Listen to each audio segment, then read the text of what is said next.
Hola gente, los saluda Lady Rose desde mi hogar.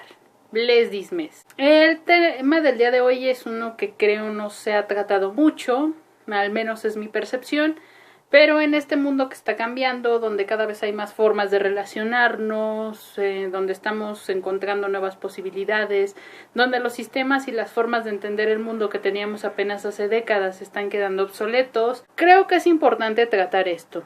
Y por supuesto que quiero dejar mi granito de arena. Mis indagaciones sobre este tema nacen de tres cosas. Un meme que vi hace días donde decía que las feministas se quejaban del machismo cuando son las mujeres las que crían machos. Esto me recordó un comentario que escuché bastante judeocristiano, por cierto, que decía que las mujeres no queríamos reconocer nuestra culpa en la existencia del machismo, puesto que nosotras criábamos.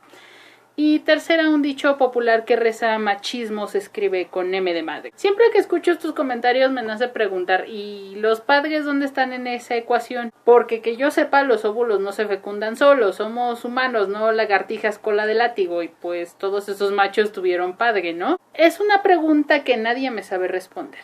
Resulta que vivimos en un país de padres ausentes, y de eso que yo llamo padres de cuerpo presente, o sea, los que sí están, pero es como si fuera un mueble más de la casa. Resulta que no estamos acostumbrados a que la paternidad se ejerza. Incluso es algo que perdonamos, cosa que no ocurre con la maternidad. Y tan solo fíjense a su alrededor, cuántos hijos abandonados por sus padres total o parcialmente existen. Y lo vemos como lo más normal del mundo. En cambio, aún hay gente que vilipendia socialmente a las mujeres que abortan, que dan en adopción a los hijos o que directamente no se hacen cargo de ellos. Ay, pero la paternidad no tiene que ver con el machismo, son las mujeres las que crían. No, resulta que tiene todo que ver con el machismo y hay una explicación histórica, sistemática e ideológica del porqué. Muchas feministas hablan de que si el patriarcado esto, que si el patriarcado lo otro. Pero nadie dice vamos a rezar por esto, vamos a rezar por lo otro. ¿Qué dijo del patriarcado? Sí, los voy a molestar con esta palabra tan llevada y traída últimamente. Resulta que muchos no acaban de entender qué es el patriarcado y saber lo que es resulta crucial para entender muchos de nuestros comportamientos y modos sociales. El patriarcado es un acuerdo social que consta en dividir los roles por sexo. Los roles incluyen muchas cosas. Los roles incluyen espacios, comportamientos, atribuciones, ocupaciones, entre otras cosas. Y sí, esas divisiones son súper dicotómicas. Un ejemplo simple. A la mujer se le dio la atribución de la vida y al hombre la de la muerte. Ahora ves por qué una mujer que mata te escandaliza más que un hombre. Pero vamos a la división que más nos compete en este tema, la del espacio. En el patriarcado, el hombre se encarga del espacio público y de todos los asuntos del espacio público y la mujer del espacio privado. ¿Cuáles son las atribuciones del espacio público? El trabajo, la política, el comercio. ¿Cuáles son las del espacio privado? El trabajo doméstico, la familia y los hijos. ¡Voilá! ¿Ves por qué dices que las mujeres crían a los hijos? No es algo que se te ocurrió para un meme, Esperancito, es algo cultural que traes muy implantado. Claro, al ser cosas muy dicotómicas, entonces cada sexo tenía su ocupación y el otro no se metía, pero entonces llegó el siglo XX. Si bien los movimientos como las sufragettes, que pugnaban no solo por el voto, sino por el reconocimiento de la mujer como sujeto político, datan del siglo XIX, fue en el siglo XX donde en realidad se empieza a revolucionar todo este sistema, al menos en Occidente. Las guerras mundiales fueron el principio y el fin de muchas cosas. Pero para el tema que nos compete resulta que en las guerras mundiales el patriarcado quedó rebasado. En realidad fue algo demasiado simple. Para mantener una guerra necesitas dinero. ¿De dónde lo sacamos? De la producción. ¿Quién produce si todos los hombres jóvenes están peleando la guerra? Las mujeres. Las guerras mundiales marcan la entrada masiva de las mujeres al campo laboral en Occidente.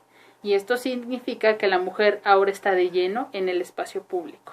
Sin embargo, muchas sociedades occidentales, la mexicana entre ellas, al parecer nos hemos pasado más de 100 años en negación, negando que el patriarcado ya quedó rebasado y no queriendo buscar o acordar algo nuevo. Parte de esta negación se nota en las brechas de género. Resulta que las mujeres ya ocupamos muchas de las atribuciones y espacios que el patriarcado había reservado a los hombres. Ya la gran mayoría de las mujeres estamos integradas a la fuerza laboral, estamos alfabetizadas, votamos, y aunque aún la brecha es muy grande, pero ya entramos a la representación política, a las milicias, a las ciencias, a las ingenierías, al trabajo de riesgo, ya poseemos propiedades, largo, etcétera. Pero los hombres aún no se atreven por alguna razón a tomar atribuciones del espacio privado. Digo, yo no veo muchos hombres en el trabajo doméstico, en las labores de educación y cuidados de la primera infancia y la vejez, y la cereza del pastel, no los veo muy involucrados en el cuidado de los hijos. Eso es mentira, yo ayudo en casa. No se dice ayudar en casa, se dice hago los quehaceres que me corresponden porque también pinches vivo ahí. ¿Por qué, Esperancito? Al decir ayudar estás implicando que te acomides a hacer algo que no te corresponde. Las tareas domésticas nos corresponden a todos los que vivimos en una casa. Cosa parecida a los que dicen, es que yo ayudo a mi esposa con los niños. No, mira, si fueran los hijos de tus vecinos y tú les hicieras el favor de ir por ellos o de cuidarlos, le estarías ayudando a tus vecinos. Son tus hijos, por lo tanto ayudar, cuernos, estás haciendo lo que te corresponde, lo mínimo que deberías de hacer. Y bueno, chicos, si ustedes hicieran lo que les corresponde, las estadísticas no hablarían de que la mayor parte de horas de labor doméstica y de crianza las hacen las mujeres, además del trabajo que ya ejercen fuera de la casa. Si vieron Historia de un matrimonio, ahí Laura Dern dice un parlamento que resume bastante bien la concepción que tienen las sociedades patriarcales judeocristianas acerca de la maternidad. Se resume en, esperamos que las madres sean perfectas porque María es perfecta y Dios es el mayor padre ausente de todos los tiempos y ni siquiera pasa pensión. Y en el México mesoamericano, que le hacemos un culto a la maternidad que raya en lo insano, esto es un pedo real. Somos un país criado por madres. Entonces vivimos en un patriarcado, Lady Rose, porque en mi casa mi mamá manda. No, Esperancito, que tengas a tu madre como la mayor figura de autoridad en el espacio privado y ahí tu padre sea un cero a la izquierda, pero que sea él quien sale a resolver los asuntos públicos, es lo más patriarcal que puede existir. ¿Pero hay algún problema con ser criado solo por mujeres? Sí, pero el problema no son las mujeres per se. El problema es que somos criados por mujeres patriarcales. ¿Esto qué significa? Que se nos enseña a privilegiar lo privado por encima de lo público. En otras palabras, mientras yo esté bien, los demás se pueden ir a la ñonga. Una anécdota que seguramente la mayoría tiene. ¿No les tocó el profesor que tenía la intransigencia de hacer exámenes con temas no vistos en clase? Un examen que lógicamente todo el grupo reprobaba. Y cuando llegaba la hora de decirle a tus padres, tú decías, lógico, que todo el grupo reprobó. ¿Qué te contestaban? Inciso A, vamos a ver con el profesor, que todos reprueben es extraño. Inciso B, hablemos con los padres de tus compañeros para organizarnos y hablar con el profesor. Inciso C, a mí no me importan los demás, a mí me importas tú. La respuesta de la gran mayoría de ustedes seguro fue la C. ¿Qué nos enseña eso? Que los demás no importan. ¿Nos ha funcionado como sociedad creer que los demás no importan? El comportamiento de muchos durante la pandemia me dice que no. Ay, yo voy de fiesta, al fin soy joven y no me pasa nada. Ay, vamos a comprarle su pizza al niño porque ¿cómo la vamos a dejar sin festejo? Los empleados que se van a arriesgar me valen. Ay, yo le compro mi pastelito a mi madrecita porque yo por mi madrecita doy la vida. Y ya si hablamos del machismo. Pinches viejas, ¿por qué pelean por sus derechos? A mí eso ni me afecta. Ah, ¿verdad? Entonces el problema son las mujeres. Lo sabía, ellas tienen la culpa. Jaque mate, feminazis. No tan rápido, la pregunta sigue. ¿Y los hombres? ¿Cuándo se van a involucrar en la crianza? Porque los niños, es cierto, son como esponjas, todo lo absorben y cuando la gente dice todo, es todo. La ausencia paterna también educa. Educa a que no es necesario que haya un padre, con que esté la madre. El ser padre de cuerpo presente también educa. Los hombres no se tienen que meter en la crianza porque eso es de mujeres. ¿Qué tal, chavos, si ustedes empiezan a educar desde el ejercicio de la paternidad? Cuiden a sus hijos, háganse cargo de ellos, enséñenles cosas, involúcrense, compartan cosas y no esperen los aplausos de nadie porque eso es lo que les corresponde. Cambiar un pañal de vez en cuando y que te aplauda la suegra no es ejercer la paternidad. Involucrarte en las necesidades de tu hijo al 100% sin que nadie te lo pida, sí lo es. Y sí, estoy de acuerdo, chicas, lo que debe cambiar es el sistema porque el sistema también educa. Pero al exigir a los hombres que no se hagan majes y empiecen a hacer lo que les corresponde en el ejercicio de la paternidad es una pequeña acción que va cambiando al sistema. Y ya sé que esto es anecdótico, pero vale la pena contarlo. Mi madre y mi padre fueron educados en familias que si bien eran patriarcales, ellos notaron que sus padres tenían cierto involucramiento. Un ejercicio de la paternidad bastante rudimentario, pero pues ahí estaban.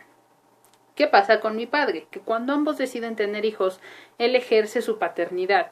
Entonces a mí me enseñan a preocuparme por lo público, a moverme en el espacio público y también algo muy importante, que en el espacio privado la colaboración de todos es primordial. Cuando yo era menor de edad, ambos padres eran figuras de autoridad del espacio privado, que se podían cuestionar y con las que se podía dialogar. Al ser mayor de edad, se me indica que aunque siga viviendo en el hogar de mis padres, tengo potestad para tomar las decisiones que competen a mí, a mi vida escolar y laboral y a mi vida privada. Todos valemos igual, todos cooperamos en medida de nuestras posibilidades y todos nos ocupamos de lo público. Entonces yo ya no vengo de un hogar patriarcal, vengo de un hogar colaborativo. Vengo de un hogar donde decidimos que otros acuerdos serán deseables. Por lo tanto, cuando yo decida estar en otro lugar, no lo haré bajo un acuerdo patriarcal, ni en pedo. Cambiar un sistema es una chinga, pero podemos empezar desde lo pequeño. Desde dos personas que se cuestionan al formar una familia y deciden no hacerlo bajo un sistema. Y es por eso que estoy de acuerdísimo con las familias homoparentales, porque ahí los roles de facto son más igualitarios, es un poco más sencillo lograr un hogar colaborativo. Claro que el que los hombres empiecen a hacerse cargo de lo que les corresponde en la esfera privada no va a cambiar las cosas de la noche a la mañana, pero es un paso, uno que desde lo pequeño y desde lo que podemos tener cierto control va cambiando formas de accionar y formas de pensar. A esto tenemos que agregarle que todos nos tenemos que deshacer ya de nuestras ideas machistas. Todos. Si requieres ir a terapia para eso, pues ve. Si requieres unirte a un colectivo feminista o de nuevas masculinidades, hazlo. Pero es un problema que nos compete a todos. En conclusión, sí, hemos criado a los niños bajo esquemas patriarcales y machistas. También bajo esquemas donde el otro no importa. ¿Es esto culpa de las mujeres? Es responsabilidad de todos, puesto que todos nos aferramos en mantener un sistema que ya quedó rebasado, que ya no está funcionando y que nos hace muchísimo daño a todos. Lo que nos corresponde a todos como sociedad es preguntarnos, ¿y yo qué puedo hacer para que este sistema no se siga replicando? Y no va solo a los que tienen hijos y están criando a quienes en años futuros serán nuevos ciudadanos, sino también a los que no los tenemos. ¿Qué podemos hacer desde nuestro lugar? Un nuevo acuerdo social va a ser difícil de encontrar, pero ¿qué tal si le apostamos a romper los roles? A encontrar que podemos hacer otras cosas y pensar de otra manera. El patriarcado ya pende de un hilo, pero nos corresponde a todos darle ese último empujón para que se acabe de caer. Ejercer la paternidad y ser cooperativos en el espacio privado son una buena idea para este primer paso. Se despide de ustedes Lady Rose deseándoles un excelente día. Chao.